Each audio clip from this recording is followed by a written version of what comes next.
The night has grown quiet. The stars hang like silver lanterns above a darkened countryside, their reflections glimmering in still rivers and gentle moats. A soft wind moves through the grasslands, carrying with it the faint scent of rain and wood smoke, the scent of another time, far away from the noise of our world. Somewhere in the distance, a bell tolls, slow, measured, and ancient. Its echoes ripple across the valley, brushing against the stone walls of a great medieval castle. The walls have stood for centuries, watching seasons change, watching kings rise and fall. Tonight, they stand bathed in moonlight, every block of stone shimmering faintly, like old memories coming alive again. You can almost feel the weight of history in the air, the stories hidden behind those thick walls, the footsteps that once echoed along those corridors, the whispers of lives lived long ago. Tonight, we walk through that world together. Slowly, gently, dreamily. Take a deep breath, as if inhaling the air of a world long past, the scent of aged wood, candle wax, cool stone, and fresh night air drifting through the arched windows. Let the pace of your thoughts slow, as the rhythm of history settles in. This is not a tale of battle or conquest. It is a story of wonder, craftsmanship, and imagination. A story about the castles, the sleeping giants of the Middle Ages, and the world they created. Picture it now, a medieval landscape stretched beneath the stars. Vast meadows roll under the moon's pale glow. Forests sway in the soft night wind. Small villages rest by rivers, their cottages glowing with the orange warmth of hearths within. And on the high hill, overlooking it all, stands a castle, tall, noble, and quiet. Its towers reach toward the heavens, their stone faces dappled with silver light. Flags stir gently in the breeze. In the great hall, candles flicker beside polished shields. Somewhere deep within, a lonely torch burns beside an ancient tapestry, its threads telling stories of dragons, kings, and knights. For hundreds of years, these castles have kept their secrets. They have seen joy and sorrow, feasts and famine, love and loss. Yet tonight, we visit them not as historians, but as dreamers. We will walk softly through their corridors, imagining the world as it once was, a world of candlelight and quiet, of rain tapping on stone roofs, of lives lived to the rhythm of bells and prayers. You might hear the faint clatter of horses on cobblestone far below, or the distant laughter of a guard by the fire. You might smell bread baking in the kitchens, or the cool air of dawn seeping through arrow slits. Everything here is slow, steady, and alive. Close your eyes for a moment, and let the centuries roll back. The world around you fades, the screens, the sounds, the rush of the present. In their place rises the gentle hum of medieval life. It is not loud. It does not demand your attention. It simply is. You are standing before the gates of a 12th century fortress. The wooden doors are immense, studded with iron. Above them, a portcullis gleams faintly in the moonlight. The moat below reflects the stars like liquid glass. The drawbridge creaks as it lowers, slowly, inviting you inside. Beyond the gates lies a world both foreign and familiar, one built by human hands and human hearts. Stone by stone, castle by castle, the people of the Middle Ages shaped something that has outlasted empires and time itself. Inside, you find yourself in the outer courtyard, the bailey. There is the quiet rustle of hay. The smell of stables and wood smoke drifts through the air. A dog stirs near a doorway, then settles again. The night watchman walks slowly along the wall, his torch casting a golden glow across the cobbles. Every sound here is part of the lullaby of history. The faint hum of wind in the arrow slits. The distant hoot of an owl from the forest. The steady drip of water from a stone fountain. You step further in. The inner ward opens before you, with its great hall rising at the center. Light spills through the tall, narrow windows, soft candlelight, flickering across the stone. Inside, long wooden tables are set with silver goblets and loaves of bread, though the hall is empty now, the feast long ended. Only silence and memory remain. Look closer, and you can almost imagine them, the knights in chainmail, their armor glinting in the torchlight, the lords and ladies in silk and fur, their laughter echoing softly through the chamber. The scent of roasted meat, the faint sweetness of wine, the strumming of a lute somewhere near the hearth. But it is night now. The castle sleeps. The servants have retreated to their quarters. The fires burn low. The halls are still except for the faint whisper of the wind through the tapestries. Upstairs, behind heavy wooden doors, the lord and his family rest, wrapped in thick blankets against the chill. Down below, in the kitchens, a few glowing embers still breathe softly, their warmth fading as the hours stretch on. Everything in this world seems to move in rhythm with time itself, patient, unhurried, eternal. You walk along the corridors, your footsteps muffled by rushes strewn on the floor. Candlelight dances on the walls, casting long shadows that seem to breathe with the wind. Outside, rain begins to fall, soft, rhythmic, like the heartbeat of the night. It was within walls like these that so much of Europe's history unfolded, quiet, unseen moments that shaped the course of civilizations. Letters sealed in wax and sent across kingdoms. Treaties signed by trembling hands. Secrets whispered by candlelight. And yet, for all their grandeur, these castles were homes, built for safety, for warmth, for community. Their beauty lies not only in their might, but in the care with which they were crafted. The masons who built them, the carpenters who shaped their beams, the blacksmiths who forged their gates, all poured a lifetime of skill and patience into these walls. Every arch, every tower, every hidden stairway was a work of devotion.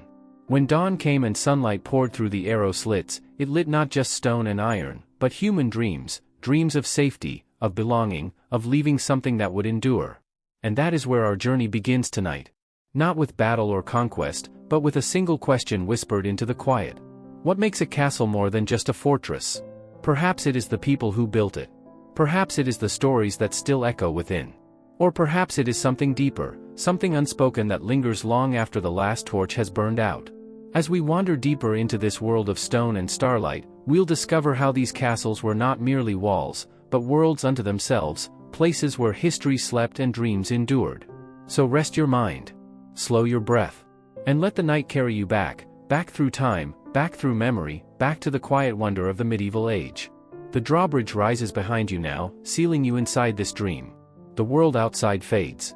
Only the gentle heartbeat of the castle remains, echoing softly through corridors, through chambers, through centuries. Tonight, the story begins. In the long hush that followed the fall of empires, the world of Europe slowly began to dream again. The mighty roar of Rome had faded into a whisper, leaving behind quiet valleys, wandering tribes, and broken stone roads half covered with moss. It was a time when history seemed to sleep, and in that slumber, something new began to form. The air was cooler in those early centuries. Mists gathered along the rivers at dawn, veiling the remains of forgotten cities. Farmers plowed the same fields their ancestors once marched across as soldiers.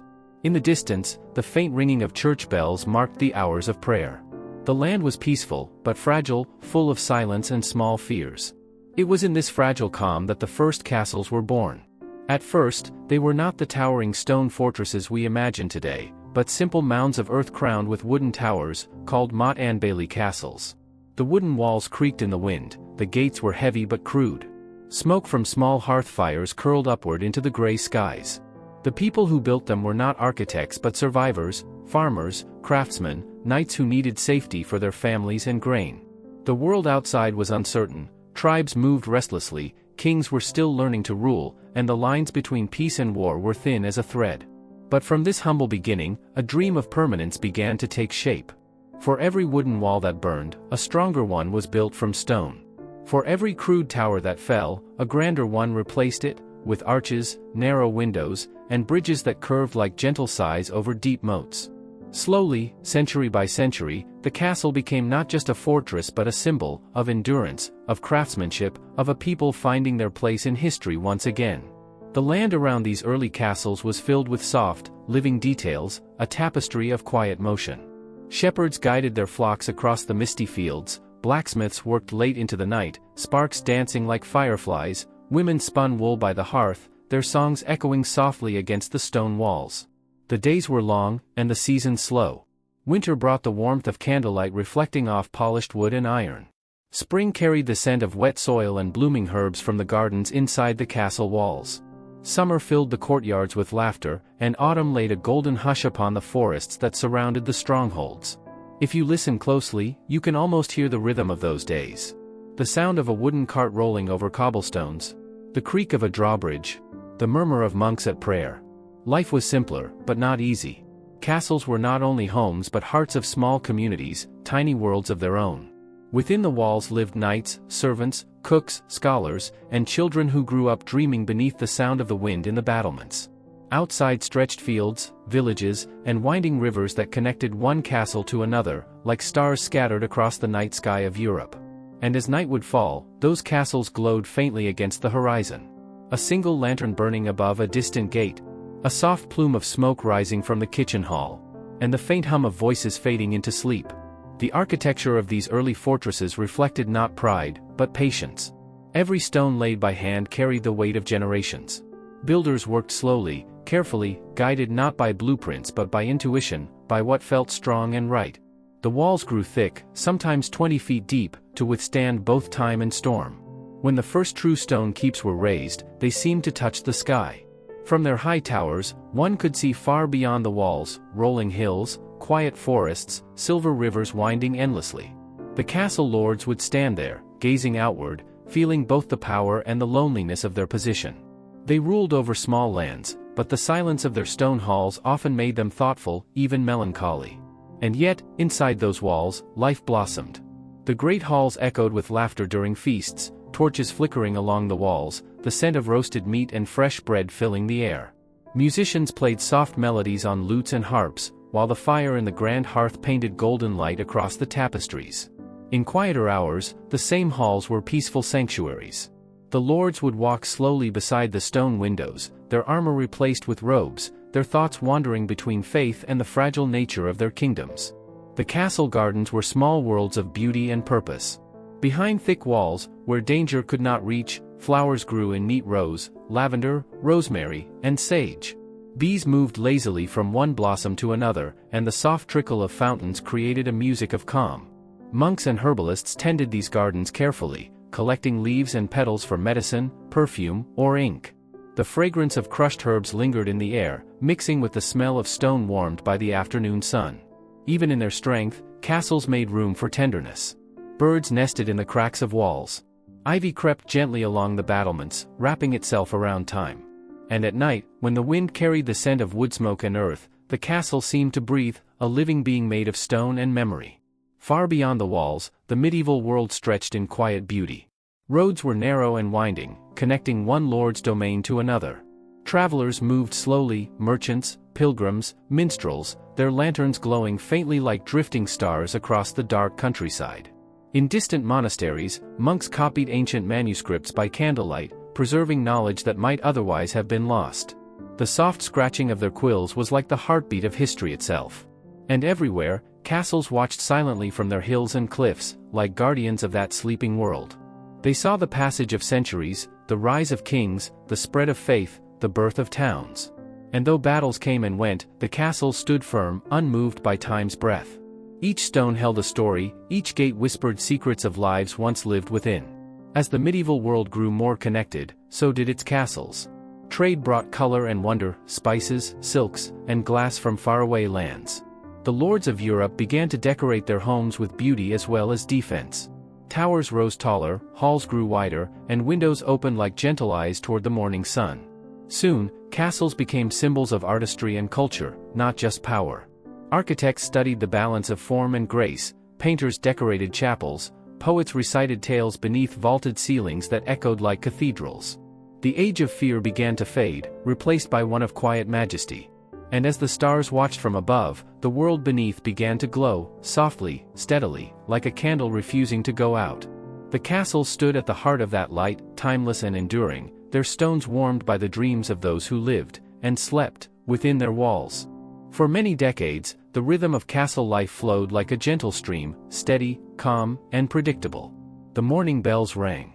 The kitchen stirred to life. The drawbridge groaned open, welcoming farmers from the nearby villages bringing grain, eggs, and milk. Children's laughter echoed softly through the courtyards as sunlight slipped across the gray stones. But history, even in its quietest moments, never truly sleeps. It turned slowly, like the hands of an ancient clock, and soon, a faint tremor of change began to ripple through this peaceful world. At first, it was almost invisible. A whisper between travelers on a dusty road. A rumor carried by the wind. The old order, the balance between faith, power, and the land, began to shift. It started with ambition. Some lords, once content to guard their villages and keep the peace, began to dream of something larger. They wanted more land, more gold, more banners flying from their towers. And so, the castles that had once been sanctuaries slowly became symbols of rivalry. New towers were built higher, not just to defend, but to impress. Stoneworkers and masons toiled for years, carving elaborate designs into the walls. The once humble fortresses grew proud and ornate, rising above the countryside like sleeping giants. But with beauty came distance. The lords grew apart from the people they once protected. Feasts became grander, yet the laughter in the hall seemed thinner, replaced by the soft hum of strategy and the clinking of goblets. The air changed, still, but heavier. Beyond the castle walls, the villages remained the same. Farmers worked in the dawn mist. Blacksmiths hammered iron into tools. But the taxes grew heavier, the demands more frequent. The castle that once stood as a guardian now seemed to watch over them with colder eyes. And in the stillness of night, when the fires burned low, the old servants whispered among themselves. They spoke of how the lords had forgotten the peace that once filled these stone halls, how the dream of protection had turned into something else. There was no war, no rebellion. Only a subtle unease, spreading quietly like the roots of ivy across the walls. Far to the east, beyond the forests and the rivers, kingdoms began to rise and fall like tides. New kings claimed thrones, old empires faded. Merchants returned from distant lands with strange tales, of golden cities, vast deserts, and lands where castles did not exist at all. These stories drifted across Europe like soft winds, awakening both wonder and restlessness. For the first time, the castle lords began to look beyond their valleys. They sent their sons to distant courts, their knights to faraway lands. The world outside was growing wider, and with it came new ways of thinking. The age of isolation, where each castle stood like an island in a sea of green, was beginning to end. But even change has a melody. It began with the sound of hooves, distant and rhythmic, as messengers rode between strongholds carrying news of shifting alliances. It was followed by the scratching of quills as scribes wrote treaties, decrees, and letters sealed with wax. The language of swords was slowly replaced by the language of ink. Yet not everyone welcomed this transformation. In many small keeps, old knights sat beside the fire, polishing their armor, their eyes reflecting both pride and sorrow. They belonged to another age, one of loyalty, not politics. They remembered when the castle gates opened for weary travelers, when every meal was shared, and when peace was a vow, not a strategy. As the years drifted onward, new tensions emerged, not of battle, but of purpose. Some castles thrived, filled with learning and culture. Scholars gathered in candlelit rooms, reading ancient manuscripts rescued from forgotten monasteries. Artists painted saints upon chapel walls, musicians composed songs that echoed through the corridors. But others, perched on lonely cliffs or deep in forests, began to fade. Their stones weathered. Their gates rusted. The laughter that once filled their halls became faint and ghostly. The people moved closer to towns and markets, where life felt livelier and trade brought comfort. The castles, proud, magnificent, and eternal, were slowly being left behind. Not destroyed. Just forgotten. Imagine a soft rain falling upon the battlements. The torches sputter. The courtyard fills with the gentle scent of wet stone. Inside, a single candle burns beside a window, its flame trembling in the breeze. In that moment, the castle seems to sigh. It has seen centuries pass, births, feasts, prayers, quiet nights beneath 1,000 stars. But now, it feels the world moving on without it. This is the first true conflict, not of armies, but of time itself. The struggle between what was and what is becoming. The castle, once alive with the heartbeat of 100 souls, must now find its new place in a changing world. Outside, the forests whisper. The rivers shift their paths. New roads are being built, smoother, straighter, connecting cities that are growing in both power and pride. Stone by stone, the world is rebuilding itself in a new image. Some castles adapt. They welcome the merchants, scholars, and priests who now travel across Europe's open roads. Their halls echo with new voices, Latin, French, Arabic, and more, all sharing knowledge.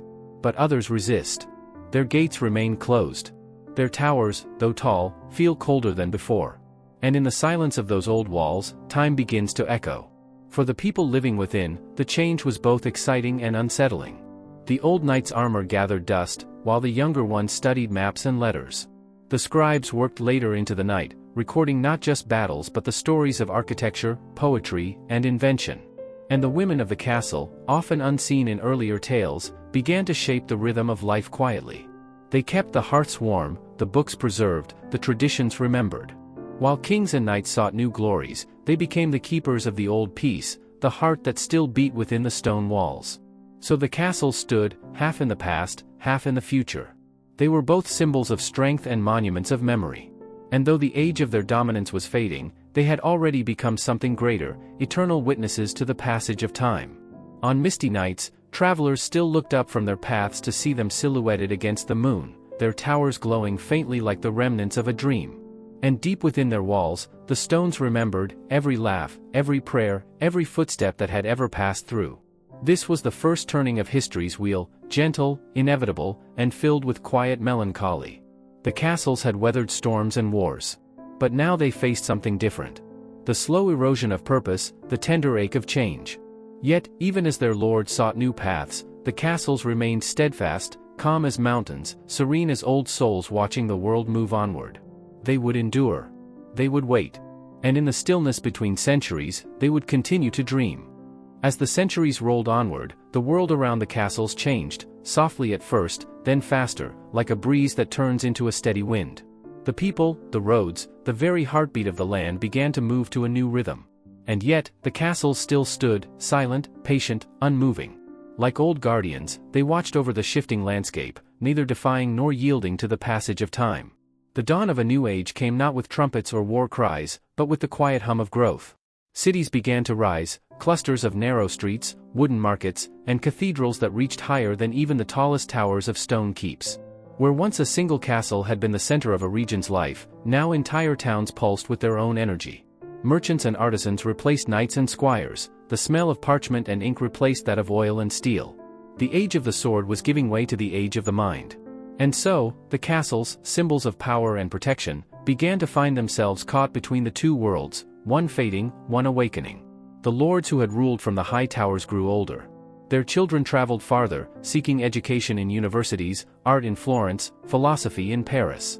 Many of them returned home not with weapons, but with ideas, of symmetry, harmony, architecture inspired by the ancients. And soon, the castles began to change once again. Their walls, once built for war, were softened with beauty, stained glass windows replacing arrow slits, gardens expanding where moats once stood. Halls once echoing with armor now filled with music and candlelight. The fortresses were becoming manor houses, palaces, homes for thought instead of defense. Outside, the world blossomed with color and curiosity. Ships left from distant ports, bringing stories of lands beyond the horizon. The medieval mind, once bound by the safety of castle walls, began to stretch across oceans and skies. And with every new idea, the castles seemed to sigh a little deeper, as though realizing that their purpose had been fulfilled. They had protected, endured, and watched. Now they would become something else, symbols of what had been. But even in this gentle surrender, they remained majestic. Their stones glowed golden beneath the morning sun, ivy draped across their towers like green lace, doves nested where archers once stood guard. Time was changing them, not destroying, but transforming. Still, not all castles were blessed by peace. Some stood in lands where storms of ambition never truly ended. Winds carried whispers of new empires, of rival kingdoms and distant crusades. But the conflicts of this new age were not fought by armies marching beneath banners, they were fought in ideas, in books, in trade, in faith. The castles, relics of a more tangible power, began to fade from the stage. Their stones watched as flags changed, rulers rose and fell, and the world became something faster, brighter, and louder than before. And yet, when the cities slept, it was the castles that remained awake, holding their quiet vigil beneath the stars. Travelers of later centuries would often stumble upon them by accident, half-buried ruins beside rivers, towers hidden in forests, walls where moss had replaced mortar. And in those quiet places, surrounded by the sighing of leaves and the distant call of owls, one could almost hear the echoes of the past, the ring of a hammer, the laughter of children, the whisper of silk gowns brushing against stone. The air in those ruins was thick with memory. It felt as though time itself paused there, unwilling to move too quickly. Even in their brokenness, the castles retained their grace. They had become part of the earth, their stones blending into the cliffs, their shadows stretching across the grass like threads of an ancient tapestry. But not all was decay. Some castles were reborn in new ways. Artists and poets found beauty in their solitude. Painters captured their towers bathed in soft light, poets compared them to dreams standing between heaven and earth. In their silence, they spoke to the soul, not of war or conquest, but of endurance and memory. The people of the Renaissance looked upon these old fortresses with wonder. They saw not relics of violence, but monuments of human will, proof that even in the hardest ages, there had been a longing for permanence, a belief that stone could hold the heart of a civilization. And so, the story of castles became the story of us all. We build, we protect, we dream, we age. And like the castles, we leave behind fragments of what we once were, stories written in walls, in songs, in the echoes of footsteps that fade with time. In this way, every castle became a mirror. To some, it reflected power. To others, wisdom. To a few, it reflected peace. As the centuries turned once more, new generations found comfort in the presence of these ancient stones. Pilgrims would rest beneath their walls on their journeys across Europe. Children would climb their stairways, laughing, their voices dancing through empty corridors.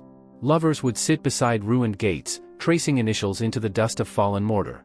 And in the evenings, when the sun slipped below the horizon, the castles would glow once more, not with torchlight, but with the soft shimmer of twilight. The air would hum with the same quiet magic that had always surrounded them, a reminder that beauty, once created, never truly fades. There is a strange peace in decay. A tower that has lost its crown still touches the sky. A broken wall still holds the echo of laughter. And a ruined hall, open to the night air, still gathers moonlight like a cup of silver. Time had not defeated the castles. It had simply transformed them into dreams. Now, they belong not to kings, but to poets, painters, and those who wandered seeking peace. Their stones whispered not of battles, but of eternity. As travelers of the later Middle Ages walked the roads, many would pause beside these timeless sentinels and feel something they couldn't quite name, a stillness, a longing, a sense that the world was bigger than themselves. Perhaps that is what the castles had been trying to teach all along. That strength is not only in walls, but in patience. That endurance is not defiance, but harmony. And that all things, no matter how mighty, eventually find peace in silence. When night came, the moon rose over those ancient towers, turning their stones pale and their shadows long. Bats fluttered through broken windows. Owls called softly from nearby woods. And beneath the soft hum of wind, the old castles seemed almost alive, breathing, remembering, waiting. They had watched empires rise and fall, heard languages change, seen generations come and go. And through it all, they had remained what they always were, witnesses to the slow dance of time. The world no longer needed them as fortresses. But it still needed them as dreams. Dreams of courage, of endurance, of craftsmanship, of beauty. Dreams that told us that even stone could carry memory, and that in stillness, there is strength. And so the castles stood, proud, peaceful, eternal. They no longer guarded men, they guarded meaning. And as centuries turned into whispers, they became one with the wind, the sky, and the timeless hum of the earth itself. The night deepens. The stars hang like silver lanterns above the quiet hills, and the world grows still again. In the silence between centuries, something shifts. The castles, those patient watchers of time, begin to speak not to kings or armies anymore, but to the hearts of dreamers. Their voices are not of stone or echo now, but of memory. When the Renaissance dawned and the first light of learning spread across Europe, people began to see these fortresses in a new way. Where once they had been strongholds of survival, they now became symbols of wonder, echoes of what humanity had built in its longing for permanence. Artists, scholars, and travelers began to visit them not for war, but for peace. They wandered through the corridors, sketched the crumbling arches, wrote about the shadows that danced along the walls. They said the castles whispered to them, not in words, but in feelings. A quiet sense of continuity. A hum of old life still flowing through every grain of stone. A reminder that all things pass, but beauty lingers. On some nights, the moonlight would fall across the battlements so softly that the towers seemed alive again. A faint glow would play upon the stones, tracing outlines of ancient banners that once fluttered there. The wind would drift through empty halls, carrying a low, rhythmic sound, perhaps just the whisper of the trees, or perhaps something older. It was as if time itself exhaled. The world had changed, but the castles had learned to exist beyond change. In their stillness, they found a kind of grace, the grace of letting go. No longer resisting the erosion of time, they allowed it to shape them, to carve new patterns into their faces. They accepted the cracks, the moss, the silence. And in doing so, they became more beautiful than ever. People who visited them began to sense this lesson. That strength does not mean resisting decay. It means enduring through it. That beauty is not in perfection, but in patience. Across Europe, stories began to bloom like wildflowers, tales of knights who never returned, queens who walked the ramparts by moonlight, hidden treasures beneath old stairways. Each castle became a poem of its own, written in mystery and moonlight. Travelers would pass them on misty mornings and feel a strange ache, a mixture of awe and sorrow. For even in ruin, there was a kind of majesty that could not be undone. The air around them seemed to hum with history, not heavy, but gentle, like the sound of a lullaby fading into sleep. Some said the castles were dreaming. Dreaming of their own pasts, of laughter in the banquet halls, of torches flickering along the corridors, of the clang of swords that once rang proudly beneath their ceilings. And perhaps they were. Perhaps every wall, every stone, carried the memory of touch, a mason's hand, a queen's step, a child's laughter echoing through the courtyard. And in the quiet of centuries, those memories became their dreams. The people of the later ages began to preserve these dreams. They rebuilt towers that had fallen, restored halls long forgotten. Not to revive war or power, but to keep memory alive. Scholars mapped every stone. Historians traced every lineage. And artists, oh, the artists, painted them with such tenderness that even the ruins seemed to smile. For now, the castles were not monuments of fear, but of faith, faith that something built with heart and purpose could outlast the very people who made it. This was the true turning point, not of history, but of spirit. Humanity began to see itself reflected in these old fortresses. Just as a castle begins in strength, rises in glory, and finally softens into peace, so too do our own lives. We build, we protect, we fight to endure. But in the end, it is not the battles we remember. It is the beauty we leave behind. And that beauty is eternal. Visitors standing upon the worn stones of an old drawbridge might close their eyes and imagine another time, the sound of horses, the smell of wood smoke, the warm flicker of light spilling from the great hall. They might breathe deeply, feeling the coolness of the air and the faint salt of time upon the stones. And for a brief, quiet moment, the centuries disappear. It feels as though the walls remember them, as though history itself reaches out to say, "You are part of this. You always have been." As the night deepens further, the turning of time becomes almost tender. The castles no longer stand against the world, they stand with it. Their stones catch the rain and cradle the moss. Their towers invite birds and vines. Their walls open to the sky, not out of defeat, but out of belonging. It is as if they have returned to nature, to the earth that first gave them shape. And in that surrender, there is serenity. The people who walk among them now do so quietly, reverently. They feel something deeper than history, something spiritual, perhaps even sacred. It is the presence of all that once was and still somehow is. Every rusted hinge, every hollow stair, every shadowed corridor tells a story without words. They remind us that everything we build, every dream we create, leaves a mark on the world, one that time may soften, but never erase. In the gentle twilight of ages, the castles became teachers. They taught the art of stillness, the beauty of impermanence, and the peace of letting go. They showed that endings are not erasures, but transformations, that even when walls fall, their meaning remains.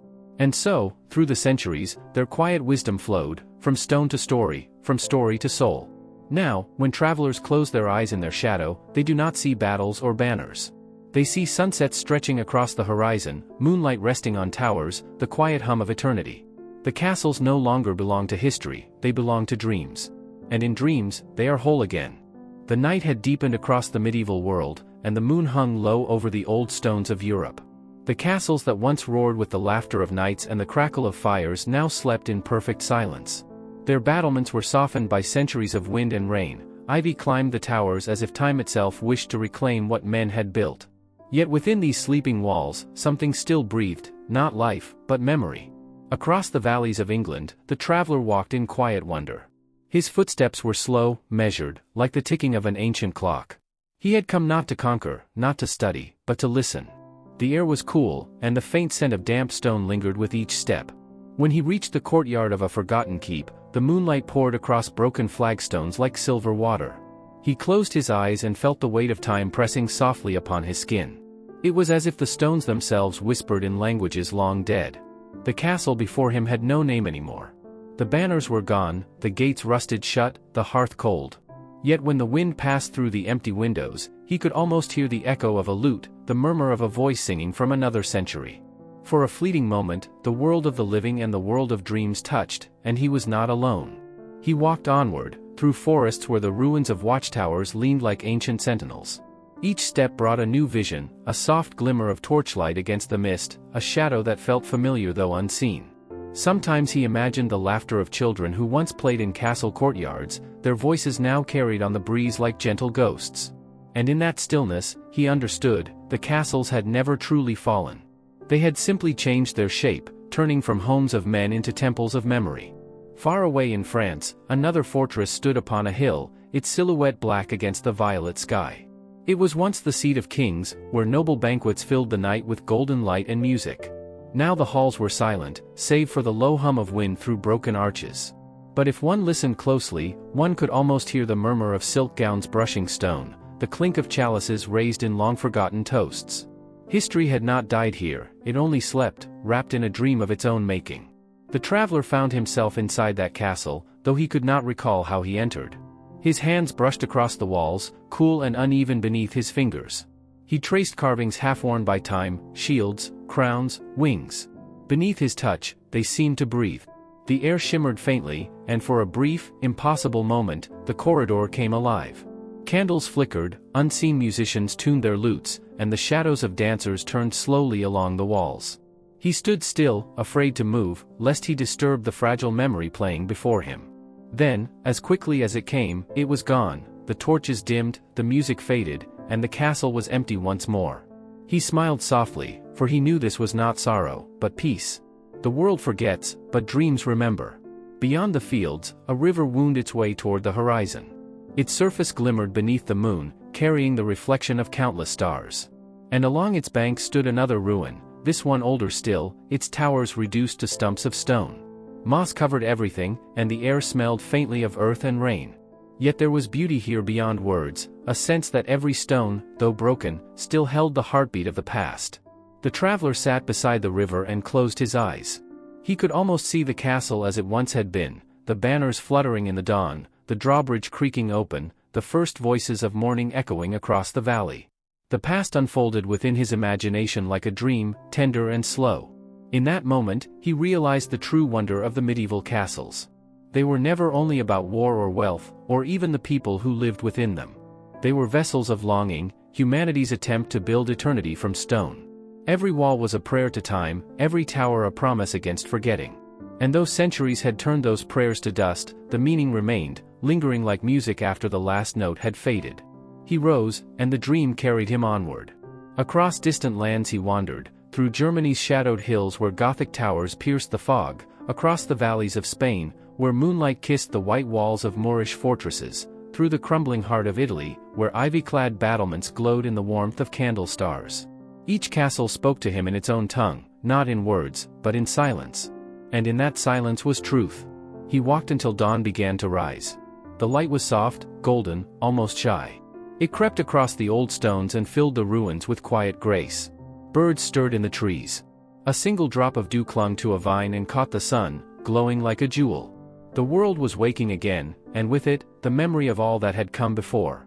The traveler stood on the highest hill and looked across the lands of sleeping castles. They stretched far and wide, from mountaintops to misty valleys, from riversides to lonely cliffs. They were the bones of history, still beautiful, still strong. For a long while, he said nothing. Then, with a small smile, he whispered to the wind, "You were never meant to last forever. You were meant to be remembered." And as he turned to leave, the castles seemed to breathe once more. The sun glowed upon their stones like the touch of a gentle hand. The wind carried the faint sound of bells, distant, peaceful, eternal. The traveler walked on, his path fading into the golden mist of morning, and the castles behind him shimmered softly, alive, in the way dreams are alive, when the dreamer is just about to wake. The traveler's steps grew slower as the day unfolded around him. Morning sunlight filtered through the drifting mist, spilling across the fields where once knights had ridden and banners had flown. The dew upon the grass shimmered like tiny fragments of glass, and each droplet seemed to hold a small reflection of time, past, present, and the dream of all that had been. He paused beside the edge of a quiet meadow. Before him stood the ruins of one last castle, the final echo in his long wandering. It was smaller than the grand fortresses of old, but something in its shape felt warm and welcoming, like a memory that had been waiting for him. Its stones were half buried in the earth, its walls cloaked in ivy, its gate forever open. For a long time, he stood there in silence. The air was perfectly still, broken only by the soft sigh of wind moving through the vines. A bird sang somewhere unseen, its voice pure and lonely, as if to remind him that even in ruins, life continued. He stepped forward and entered the courtyard.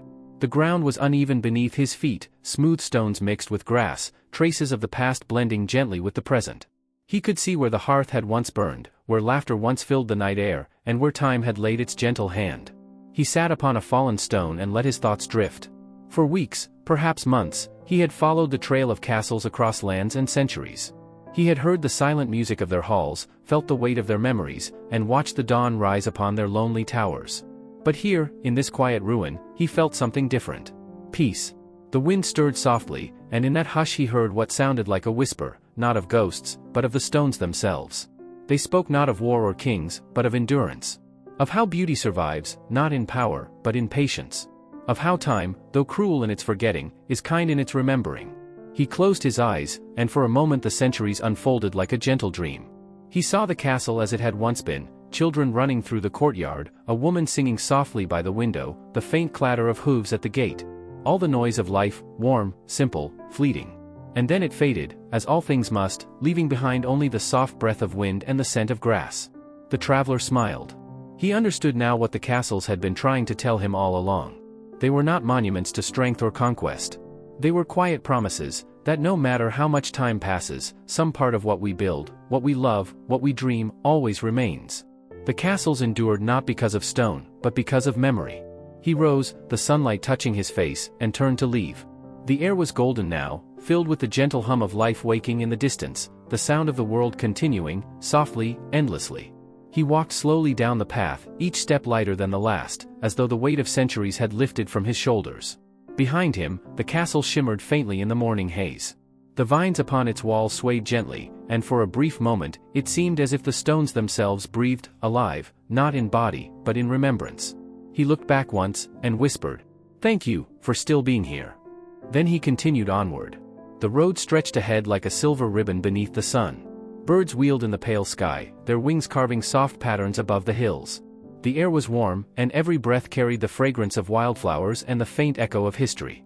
The traveler's thoughts wandered gently, like leaves upon the breeze.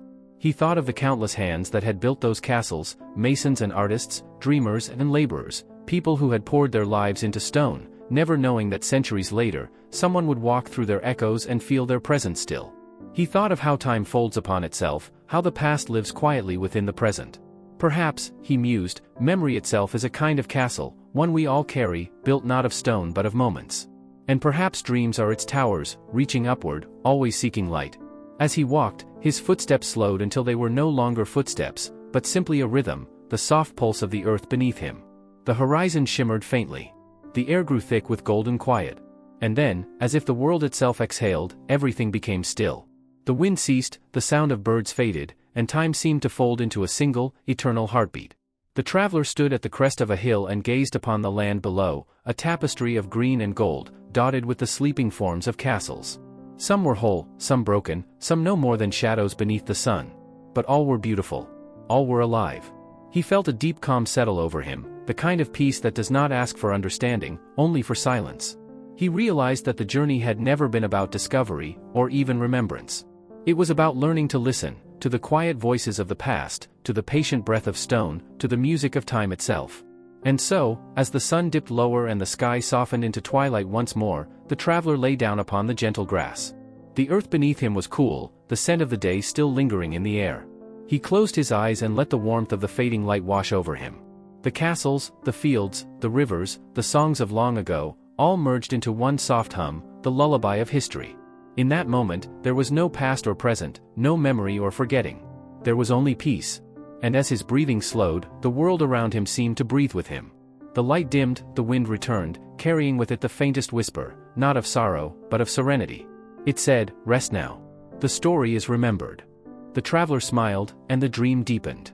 The castles stood silent beneath the stars, their towers glimmering faintly like watchful guardians of time. And so the night came, soft, endless, and kind. The wonders of the medieval castles drifted quietly into the dreamscape of history, their stories blending with the whispering wind, forever telling those who listen that beauty never truly fades, it only sleeps.